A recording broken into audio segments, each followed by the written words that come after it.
देखना, मिलिटेंसी के खिलाफ अगर किसी एक तंजीम ने कुर्बानियां दी हैं, वो जम्मू कश्मीर नेशनल कॉन्फ्रेंस ने दी।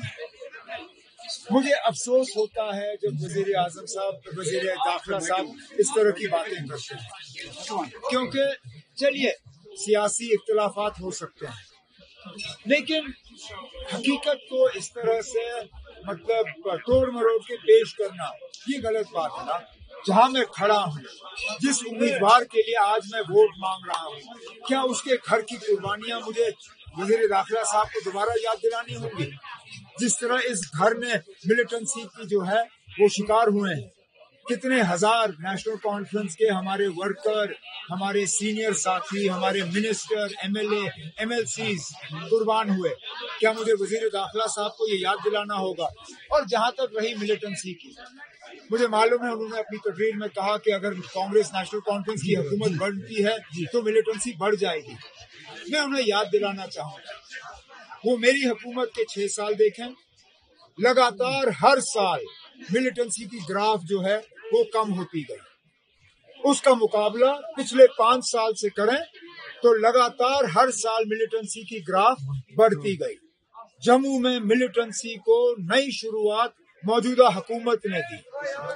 नई तरीके से मिलिटेंसी आज आप जम्मू में देख रहे हो।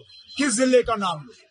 कठुआ, जम्मू, सांबा, रजौरी, पुंछ, उधमपुर, रियासी, जहां देखो तो डोडा, जहां देखो तो वहां मिलिटेंसी का असर रसूख देखने को मिल रहा है। अगर कोई मिलिटेंसी से लड़ने में नाकामयाब रही है वो मौजूदा हुकूमत रही है, और आने वाली जो नेशनल कॉन्फ्रेंस कांग्रेस की हुकूमत होगी, हमें इस सूरत हाल को दोबारा दुरुस्त करना है। अफजल गुरु को फांसी दी गई, आपने बोला कि वो फजूल हो गई सर। अफजल गुरु को फांसी दी गई, आप सीएम थे, कांग्रेस की गवर्नमेंट थी सर। उमर साहब, लोगों को बोल 370 और पंते से लेकिन अब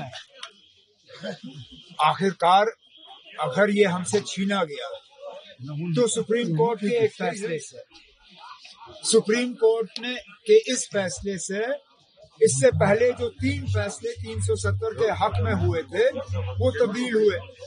आप कैसे मान के चल सकते हो कि इसके बाद कोई ऐसा मौका नहीं आएगा जब सुप्रीम कोर्ट अपने इस फैसले को नहीं बदलेगी? हम ये नहीं कहते हैं कि ये कल होगा या परसों होगा या इस असेंबली के दौरान होगा। हम सिर्फ ये कहते हैं ना कि हमारा फर्ज है इस मुद्दे को जिंदा रखना। जिस तरह बीजेपी ने 20-25 साल इस मुद्दे को जिंदा रखा, अगर वो इस मुद्दे को 20-25 साल जिंदा रख सकते हैं तो हम क्यों नहीं रख सकते?